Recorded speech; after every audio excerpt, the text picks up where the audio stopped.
Hi everyone, we are here to present on the topic of elder abuse. This presentation is by MSJC RN students Teresa Amador, Brittany Daffin, Brittany Huff, and Mikkel Ponferrada. Abuse can occur in the home or in any medical facility. It can be caused by strangers, caregivers, or even by loved ones.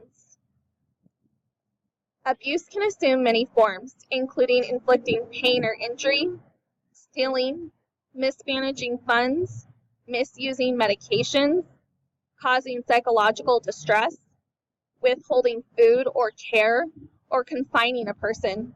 Even threatening to commit any of these acts is considered abuse. Iliopoulos, 2014. There are several types of abuse. We are going to be talking about physical, emotional, sexual, exploitation, neglect, and abandonment. We will give you a brief description of it and common signs and symptoms to look out for and recognize. So common signs of elder abuse you will see is delay in seeking necessary medical care, malnutrition, dehydration, unexplained bruises, poor hygiene and grooming. They may have a urine odor or possibly urine-stained clothing, excoriation or abrasions of the genitalia, inappropriate administration of medications such as overdosing or just lack of taking medication.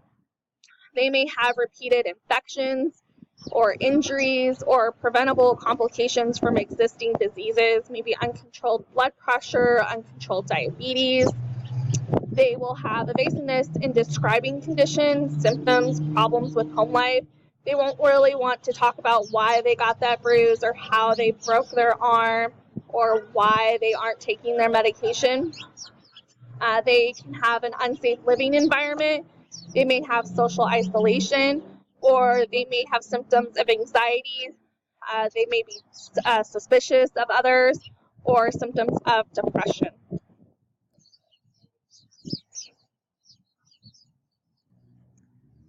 The first type of abuse that we're going to be talking about is emotional abuse. Emotional abuse is defined as the intentional use of threats, humiliation, intimidation, and isolation toward older adults. Biggie, page 25.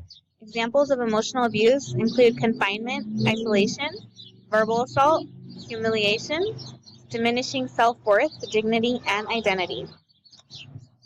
Signs of emotional abuse include depression, anxiety on the patient, threatening, controlling caregiver answering for the patient, childlike behavior from the patient, such as thumb sucking and rocking back and forth. Another type of abuse is financial abuse and exploitation. Financial abuse occurs when the elder adult's property or resources are mismanaged or misused. This is more common than physical abuse. Iggy, page 25. Examples include taking money and or property, forging signatures, forcing an elderly to sign a deed, will, or power of attorney through coercion. Some warning signs of financial abuse include significant amounts of money, withdrawals from the account belonging to the elderly, miscellaneous assets belonging to the elderly that are missing, changes in power of attorney and or will titles, bills unpaid, and absence of medical care despite the fact that the elderly can afford it, peculiar and unnecessary subscriptions or purchases on the elderly's account, as well as financial activity that the elderly could not have done themselves, for example, a gym membership. The next abuse we'll be talking about is physical abuse. Physical abuse is defined as intentional use of physical force that results in acute or chronic illness, bodily injury, physical pain, functional impairment, distress, or death. Examples may include striking, fighting, scratching, choking, suffocation, burning, hitting, pushing, shoving, shaking, slapping, kicking, stomping, and pinching. Physical abuse warning signs can include unexplained injuries such as bruises, welts, scars, or tears, fractures, sprains, or dislocations, rope marks on the wrist, broken eyeglasses, report of drug overdose, caregivers are unwilling to let the nurse see the elderly alone. Another topic is sexual abuse, which is defined as forced or unwanted sexual interaction, touching and non-touching acts of any kind. Examples include forced or unwanted contact between the mouth and the penis, vulva, or anus, forced or unwanted penetration of the anal and genital opening of another person by hand, finger, or other object, forced or unwanted intentional touching either directly on top of or under the clothing of the genitalia, anus, groin, breast, inner thigh, or buttocks. Also apply if they are against an individual who cannot give consent.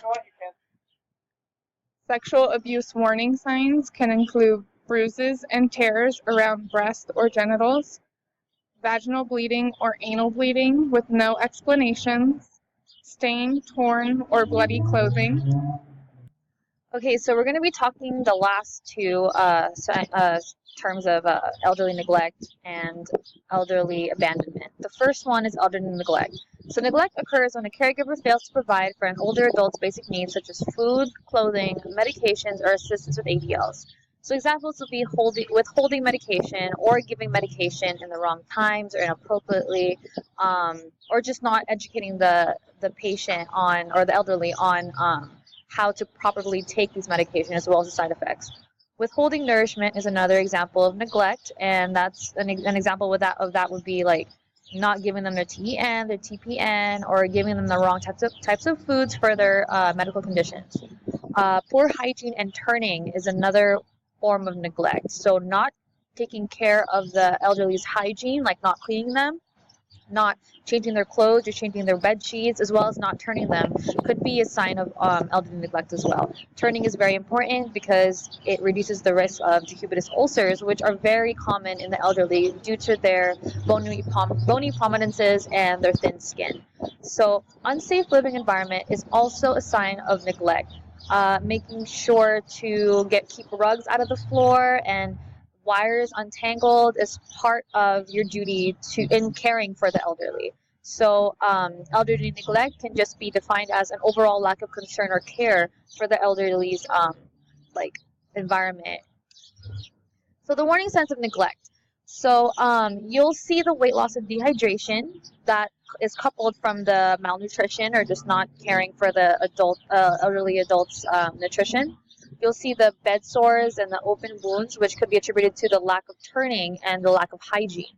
So dirty environments as well is a sign of neglect. So just make sure to clean around the elderly, and unsuitable weather as well, and not caring for the elderly to suit those needs of the super cold or super hot weather, and not giving the elderly the right type of clothing is also a sign of neglect. Hazardous environments such as, like I said, the wires and the rugs is also a sign of neglect. And desertion or isolation, which we'll talk about in the following slides, can also be underneath neglect. So elderly abandonment. So in California, there's the California abandonment laws, which states that the elderly abandonment is defined as the purposeful desertion of an elderly person by someone caring for that person. So anybody who is a caregiver for the elderly could be subject to this law.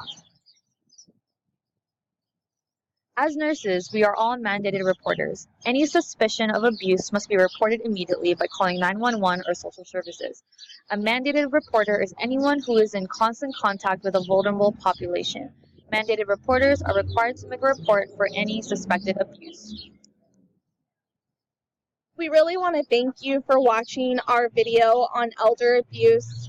We can't stress the importance of making that call, making a difference. If you suspect elderly abuse, call someone, call 911, talk to a police officer, talk to a medical professional, seek help and guidance in protecting and ensuring health and wellness in the elderly. We would also like to thank MSJC for giving us the opportunity to allow us to present this topic and help the elderly for the future. If you have any questions, our references are attached below. Again, you can talk to any medical professional for more information. Thank you and have a good day.